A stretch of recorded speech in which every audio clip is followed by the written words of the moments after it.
video kliplerimizle yakında sizlerleyiz.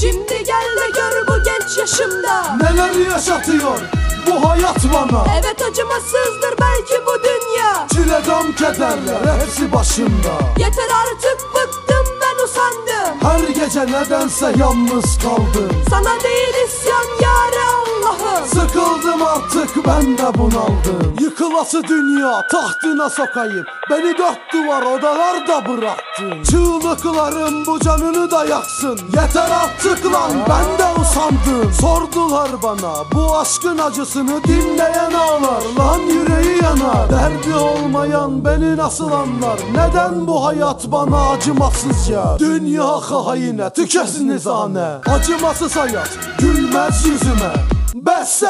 Besse yâre, tükendi umudum, yeter artık be. Bu gece böyle bitmeyecek, dinle. Seninle gözyaşın akacak gamzene. Bu sözlerimi bak sen iyi dinle. Yıkılan bir hayat, gurur da yok be. Değer mi sence, değer mi söyle? Bak hayat bizi ne hale koydu. Onca yılın hatırı kalmadı sende. Sen var ya bana acımadın ki be. Çektiğim acılar sence reva mı? Benim kaderim bu, hep ağlamaklı. İçimde asırların aşkı yatarken neden bu hayat bana hiç acımazdı? Beni bu halde lan yalnız başıma bırakmak yakıştı mı söyle sana?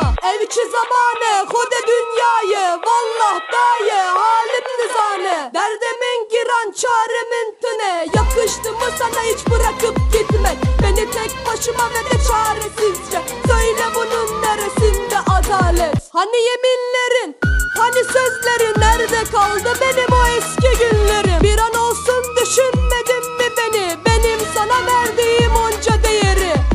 Slower Maskara, Miss Ece, Special for Şerife ve Ayşegül. Burası Çatı Rekord.